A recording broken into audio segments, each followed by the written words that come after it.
The Father's Justice. My name is Charles Bennett. I'm 61 years old, and most of my life has been built on quiet routines and promises kept without needing to be spoken out loud.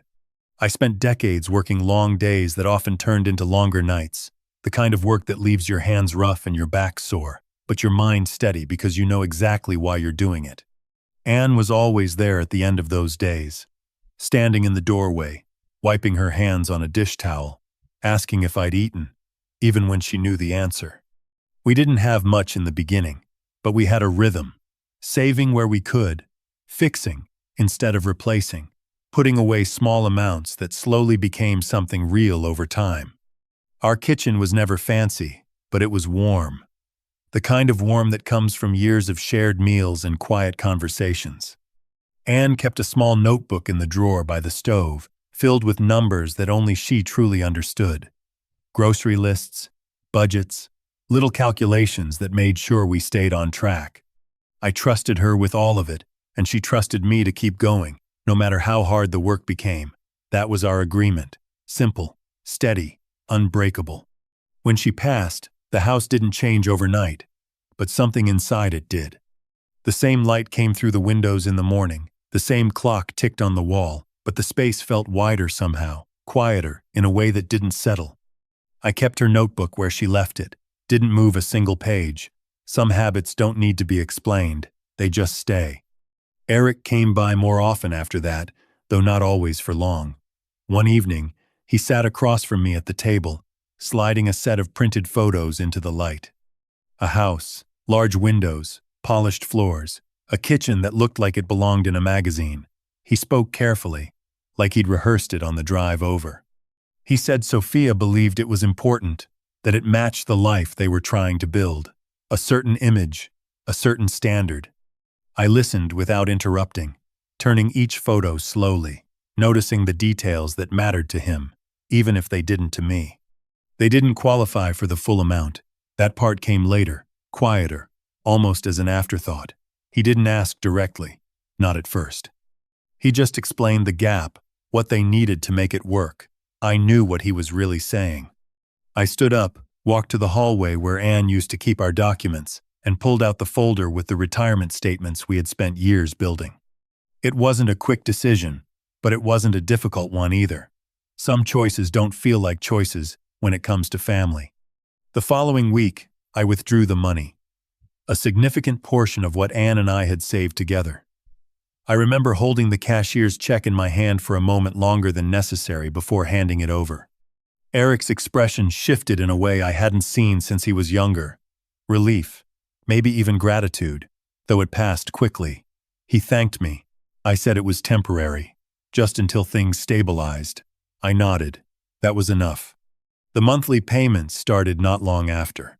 Small at first in the grand scheme of things, then steady, predictable. I set them up to transfer automatically, the way I'd always handled responsibilities, quietly, without needing reminders.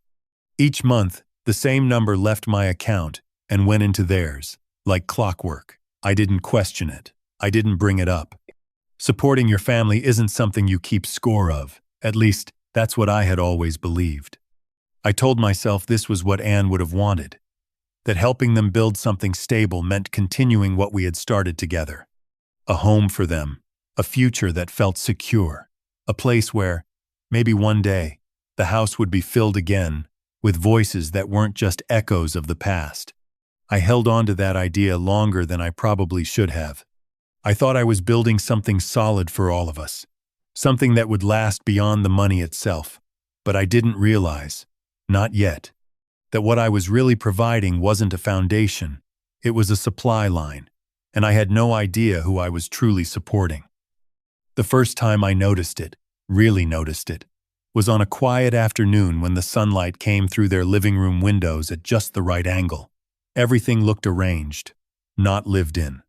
The couch cushions were perfectly aligned, the coffee table cleared, except for a single book placed just off-center, as someone had measured it. Even the throw blanket had been folded with a kind of precision that didn't invite anyone to actually use it. Sophia moved through the room with her phone in hand, adjusting small things without sitting down. A candle turned slightly, A chair pushed back half an inch. A glass repositioned so the reflection caught the light better. She didn't speak much at first, just watched the screen, tilting it, stepping back, then forward again.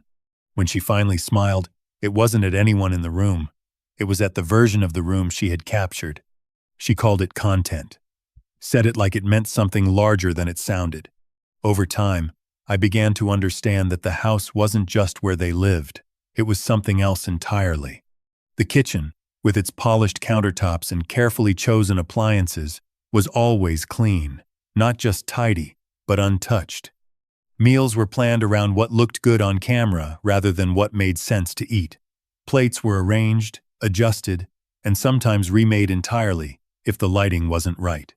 I watched her once move a plate 3 times before taking a picture, then walk away without finishing it. She spoke often about her brand, sometimes to Eric, sometimes to herself, sometimes to no one in particular. The word came up in conversations about furniture, about clothes, about where they went on weekends. It wasn't said casually. It carried weight, like a rule that couldn't be broken. When I asked simple questions, why a certain chair had been replaced, or why a perfectly good table had been moved out, the answer always circled back to the same thing. It didn't fit the brand. At first, I told myself it was just a phase, something new people try when they're figuring things out. But the longer I spent there, the more I realized how much of their life had begun to revolve around it. Conversations paused when she started recording. Meals cooled while she edited photos at the table. Even the way they sat together seemed adjusted, angled slightly toward the camera, as if someone unseen was always watching. Eric changed in quieter ways. He spoke less during visits, checking his phone more often, sometimes glancing toward Sophia before answering a simple question. His words felt measured, not rehearsed exactly, but filtered, like he was trying to match something that had already been decided.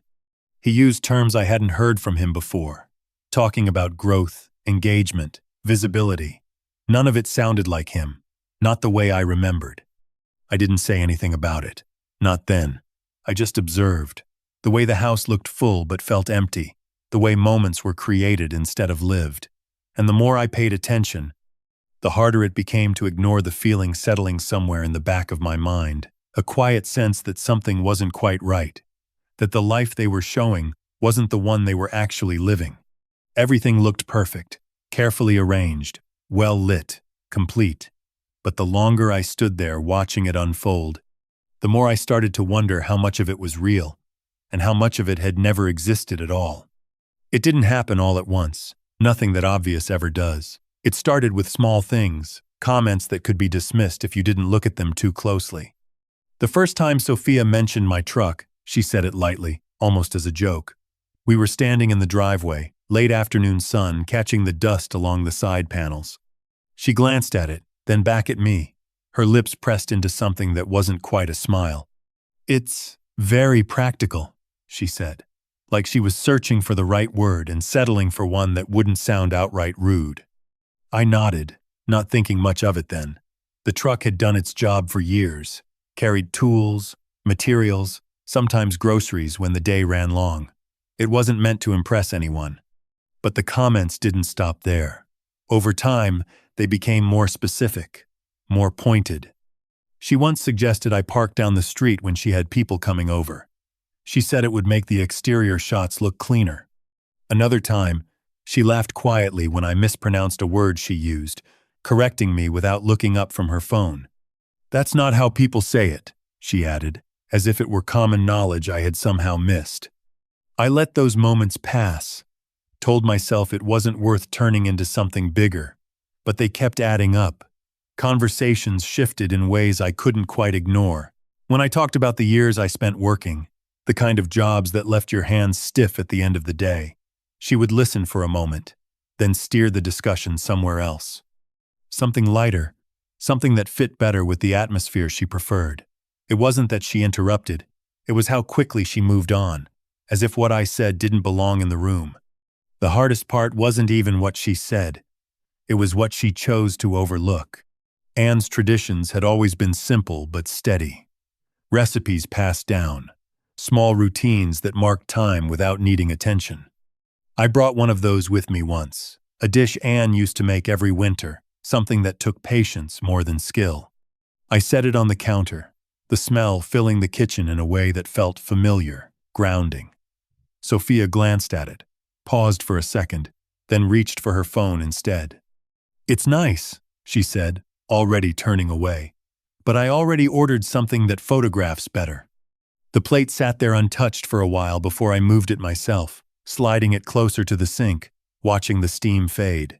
No one argued. No one needed to. Eric was there for all of it. Not always standing next to her, not always part of the conversation, but close enough to hear. Sometimes he shifted his weight slightly, like he was about to say something, then didn't. Other times, he gave a quick nod, a quiet agreement that passed so quickly it might have gone unnoticed if I hadn't been looking for it. That silence carried more weight than anything Sophia said out loud. It settled in the space between us, a gap that hadn't been there before. I kept doing what I had always done. The payments went through each month without interruption, numbers moving from one account to another, steady and reliable. I didn't bring it up, didn't attach it to the way things were changing. On the surface, nothing had shifted. But beneath that, something had begun to wear down, slowly, quietly, in ways that didn't announce themselves. There were moments when I stood in that house, watching them move through their routines, and felt like I had stepped into a place where I no longer fit. Not because anyone said it directly, but because everything around me suggested it. I didn't argue. I didn't question it out loud. I just noticed. The tone, the pauses, the things left unsaid. And somewhere between those moments, without realizing exactly when it happened, I found myself asking a question I hadn't considered before, whether they were really looking at me at all or just at what I provided. It was late afternoon when it happened, the kind of winter light that slips through the windows at an angle, soft but cold, stretching long shadows across the kitchen floor. I was standing by the sink, sleeves rolled up, working on a small leak beneath the faucet. The cabinet door rested against my knee, tools laid out neatly on a folded cloth. Water dripped in slow, steady intervals, a quiet rhythm that filled the space between words. Sophia walked in without announcing herself, her heels tapping lightly against the tile. She didn't look at what I was doing, her attention fixed on her phone, scrolling with one hand while the other rested against the counter. For a moment, she said nothing. Then she set the phone down beside her, screen still lit, and turned slightly in my direction. "Charles, we need to talk about Christmas," she said, her voice even, controlled, the kind of tone that suggests the decision has already been made. I tightened the wrench once more before straightening up, wiping my hands on the cloth. "What about it?" I asked, keeping my voice steady, casual, like any other conversation. She paused, as if organizing her thoughts into something presentable. "My parents are coming in this year," she began, glancing briefly at the reflection of herself in the stainless steel refrigerator. "And we're planning a very specific setup for the holiday. It's important for what I'm building." I waited. The drip from the faucet had stopped now. The silence replacing it felt heavier. "It's not just a dinner," she continued, picking up her phone again, tapping the screen once before setting it back down. "It's content. A full series, actually. The atmosphere, the people, the conversations, everything needs to align." I nodded slowly, not interrupting, letting her finish. "And I think it might be better if you didn't attend the main dinner," she said finally, her voice softening slightly, though the words didn't.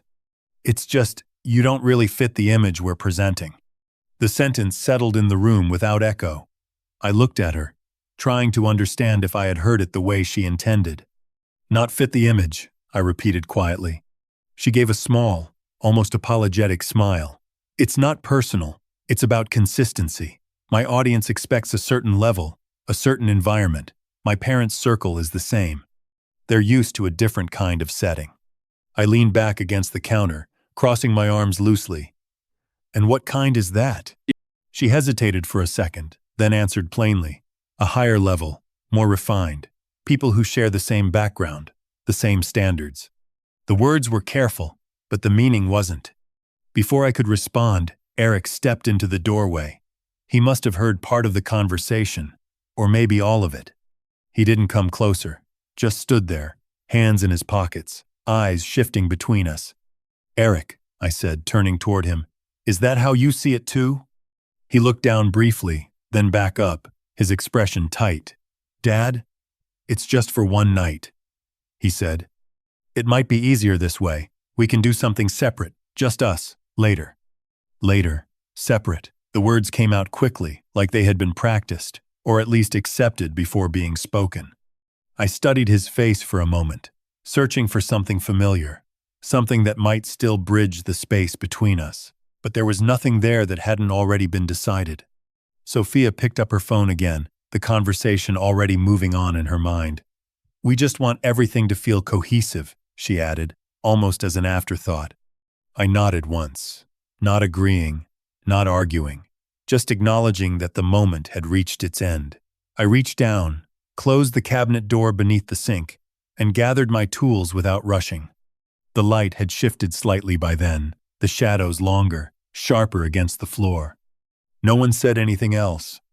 I walked past Eric on my way out, close enough to hear him breathe, but he didn't stop me, didn't say my name. The front door opened with a familiar sound, one I had heard countless times before, though it felt different now, as it belonged to a place I no longer recognized. The air outside was colder than I expected. I stood there for a second, keys in my hand, looking back through the window at the kitchen I had helped build. The space where everything had just been decided without me. That was the moment it became clear. Not gradually, not in pieces, but all at once. With a kind of precision I couldn't ignore. Exactly where I stood in that house, and what I had been reduced to all along. I didn't say anything else after that. There was nothing left to add that would change what had already been decided. The front door closed behind me with a soft click, quieter than I expected, like the house itself was trying not to draw attention to the moment. The air outside carried that early winter chill, sharp enough to wake you up, steady enough to keep you alert.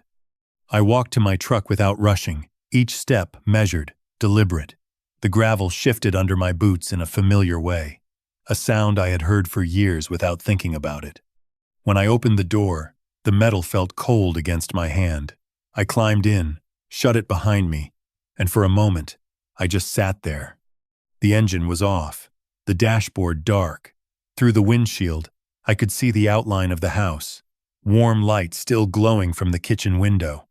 Inside, they were probably already moving on, adjusting plans, refining details, continuing with whatever came next. The scene carried on without interruption. I rested my hands on the steering wheel, fingers still, not gripping, not tense, just there. My breath slowed on its own, settling into something steady. There was no rush, no impulse to go back inside, no need to explain anything further. Some decisions don't require discussion, they require clarity. After a few minutes, I reached into my pocket and pulled out my phone. The screen lit up against the dim interior, a small, controlled glow. I scrolled through my contacts without hesitation, stopping at the number I had used many times before. Customer service. The same bank that had handled every transfer, every payment, every quiet obligation over the past 4 years. The call connected quickly. A calm voice on the other end greeted me, professional, neutral. I answered her questions without pause. Name, account number, verification. My voice didn't change. It didn't need to. "I'd like to cancel an automatic transfer," I said, keeping it simple. She located the transaction within seconds. "The monthly payment to the mortgage account?" she asked, confirming the amount. "That's the one," I replied. There was a brief pause as she processed the request, the faint sound of typing carrying through the line. "I can cancel that effective immediately," she said. I looked forward through the windshield, the house still in view, unchanged from where I sat. "Do it," I said. Another pause, shorter this time. "It's been canceled.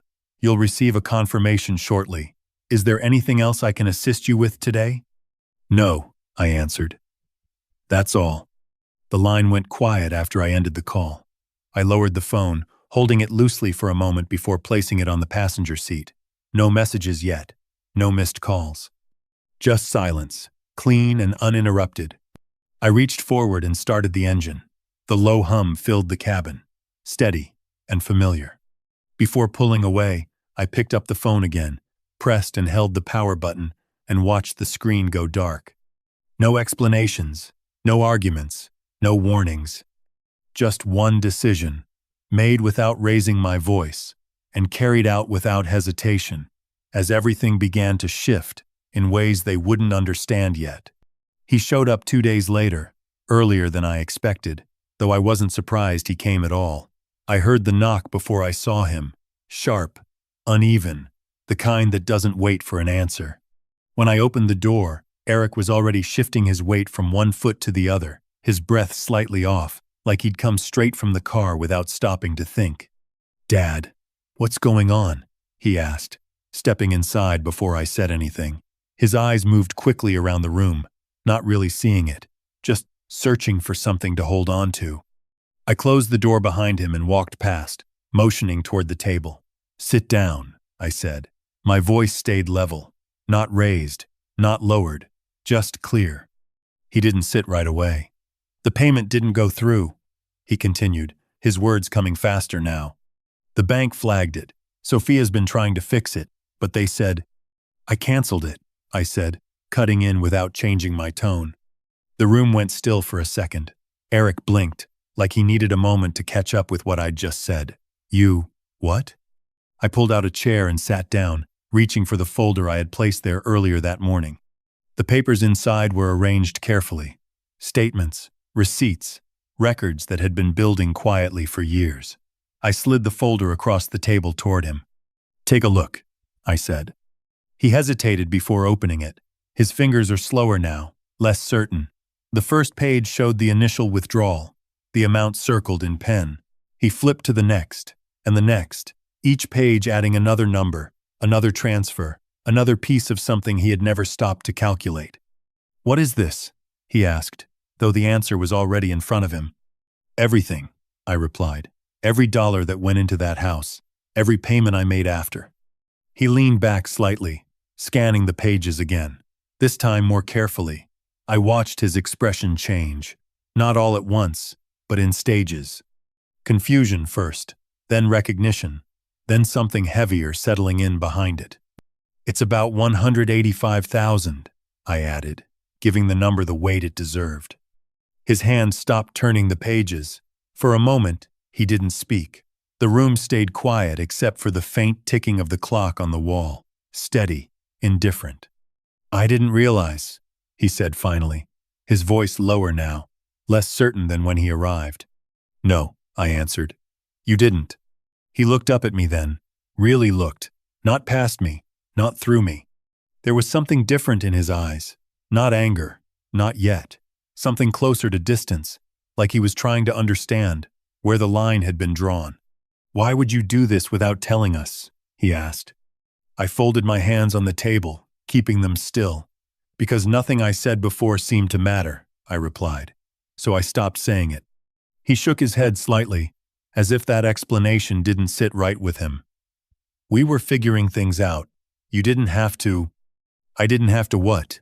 I asked, not raising my voice, just holding the question there. He didn't answer. "I supported you because you're my son," I continued, steady, measured. "I did it without conditions, but that doesn't mean I don't exist beyond what I provide." The words stayed in the air between us, simple, direct, without emphasis. "I need one thing from you," I said after a moment. He waited. "Respect." He stared at me for a second longer than necessary, as if the word didn't match the situation in his mind, as if he had expected something else. Anger, maybe, or demands he could negotiate. But there was nothing to negotiate. The silence stretched again, longer this time. And in that space, something shifted in the way he looked at me, not as his father, not as the person who had always been there without question, but as someone separate, someone he no longer fully understood. That night, after Eric left, The house felt unusually still, not quiet in a peaceful way, but controlled, like everything had settled into place after being disturbed. I sat at the table for a while, the folder still in front of me, then closed it carefully and set it aside. There was nothing more to say, out loud. Whatever needed to happen next wouldn't come from conversation. I moved to the living room, turned on a single lamp, and opened my laptop. The screen lit up slowly, casting a pale glow across the surface of the table. I typed her name without hesitation, Sophia Reynolds. It didn't take long to find everything. Her profiles were public, easy to access, and laid out in a way that invited attention. The first image loaded, a wide shot of their living room, perfectly arranged, sunlight filtered just right through sheer curtains. I recognized the angle immediately. I had stood in that same room, seen it from a different position, one that didn't look anything like this. I scrolled down, one post after another, each one telling the same story in slightly different ways. Clean lines, balanced colors, captions that spoke about gratitude, growth, and building something meaningful. I leaned back slightly, letting the images move past in a steady rhythm. It wasn't just decoration, it was structure. Every post followed a pattern. Every caption supported it. The house, the furniture, the meals, even the small details were part of a larger narrative, a version of life that didn't leave room for anything outside its frame. I clicked into the older posts, moving back through time. The follower count changed gradually, numbers increasing, engagement rising, comments repeating the same words. Beautiful, inspiring, goals. I read them without reacting, just noting how consistent it all was. Nothing out of place, nothing that didn't belong. Then I started matching details, comparing what I saw on the screen with what I knew to be true. The kitchen renovation, the one I paid for, presented as a personal milestone. The living room upgrade, framed as a reward for hard work. Even the car was described as a necessary step forward, without any mention of where the money came from. I opened a blank document and began saving what I found. Screenshots first, clear, full images with timestamps visible, then captions, copied exactly, word for word. I labeled each file carefully, organizing them in a way that made sense, not for anyone else yet, just for me. The process was slow and deliberate. I didn't rush through it. Each piece needed to be accurate, complete, connected to something real. I cross-checked dates with bank records, aligning posts with transfers, matching moments to numbers. The pattern became clearer with each step, not complicated, just consistent. What she had built wasn't random. It was designed, a complete picture, constructed over time, supported by details that appeared natural but weren't independent. Everything pointed in the same direction. Everything reinforced the same idea. I paused at one post near the top, a caption about authenticity, about staying true to your values, about creating a life that reflects who you are. The image showed the dining table set for a small gathering, polished, balanced, perfect. I remembered that night, remembered where the money for that setup had come from. I saved it with the rest. When I finally closed the laptop, the room had grown darker, the lamp now the only source of light. I sat there for a moment, looking at the closed screen, then reached over and turned it off. There was no anger left in what I was doing. No hesitation either.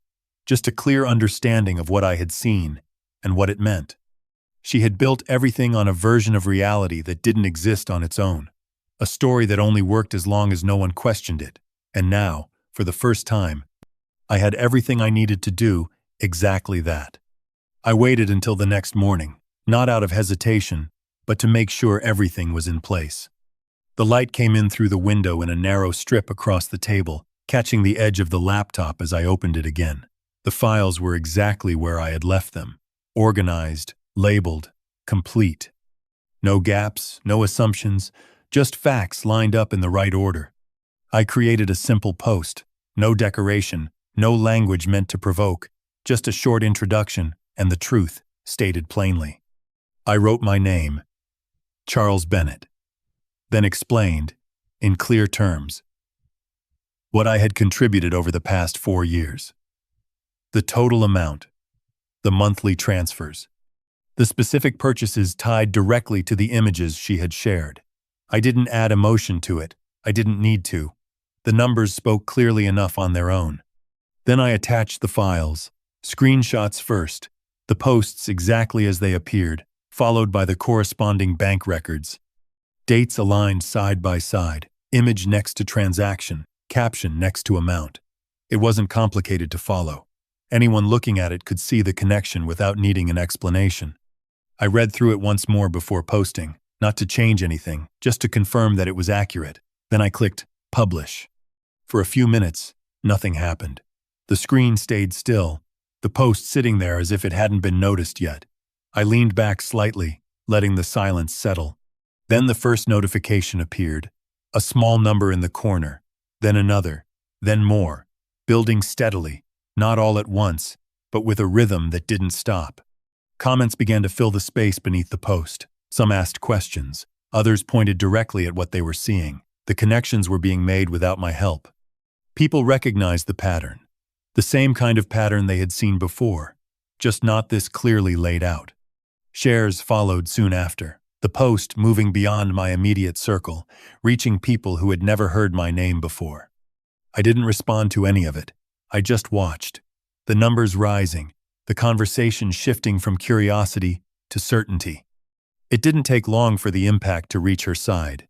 Her profile began to change, follower count dropping in visible increments. Posts that had once gathered attention now filled with different kinds of responses, not supportive, not admiring. Questions replaced compliments, doubt replaced certainty. Within hours, some of the partnerships she had highlighted quietly disappeared. Links removed, mentions edited, content adjusted. It wasn't announced, just undone, piece by piece, as if the connections had never been there to begin with. Later that day, I heard from Eric again. His voice tighter this time, measured but strained. He didn't raise it, didn't accuse, just spoke in shorter sentences, like he was trying to keep control of something already slipping. He mentioned her parents, said they had seen the post, that they were asking questions, not the kind that could be answered with explanations or adjustments. I didn't interrupt him. I didn't offer solutions. I just listened, the same way I had listened before, only this time without stepping in to carry the weight. By the evening, the shift was complete. What had been presented for years as stable, consistent, unquestioned, was now being examined from every angle. Not distorted, not exaggerated, just seen for what it was. I closed the laptop again and let the room return to its natural quiet. There was no need to add anything more. The information was already out there, moving on its own, reaching where it needed to go. For the first time, the story wasn't controlled by how it looked or how it was presented, but by what could be verified, matched, and understood without interpretation, and that changed everything.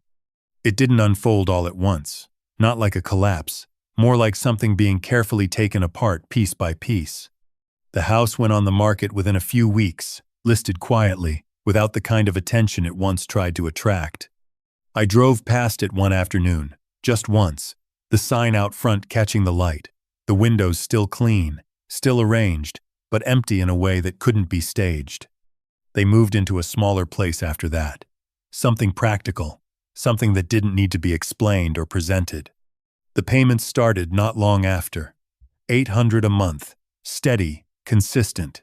Not a gesture, not a favor, just a responsibility being carried the way it should have been from the beginning. I kept track, but I didn't remind him. Eric showed up on time now, not early, not late, just as expected.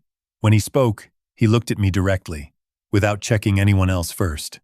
The change wasn't dramatic, but it was real. Sophia found work outside the house. Nothing public, nothing displayed, just a regular job with regular hours. I saw her once, by chance, walking out of a building downtown. She didn't notice me, and I didn't call out. There was no need. Some things don't require acknowledgement to be understood. I spent more time with Mary after that, sitting at her kitchen table, the light softer there, the conversations unfiltered. Her house felt lived in, not arranged, not adjusted, just real. The kind of place where nothing had to be moved to make it acceptable. Sometimes we cooked together, recipes Anne used to make, written down in that same careful handwriting I still kept. I could hear her voice in the small details, the way she measured things without measuring, the way she insisted certain steps couldn't be rushed. I understood it differently now, not as something to hold on to, but as something that had always been clear, even when I chose not to see it. Love isn't what you give without limit. It's what remains when respect is still there. Without it, everything else loses its meaning, no matter how much it costs. The numbers will balance eventually. That part is simple. What matters more is what changed underneath it, the way things are said now, the way they're not avoided anymore. That doesn't erase anything, it just makes it honest. Anne used to say that you don't measure a relationship by what you spend on it. You measure it by how you're treated when there's nothing left to give. I didn't argue when things went wrong. I didn't raise my voice when the line was crossed. I just stepped back and let the truth take its place. And in the end it did.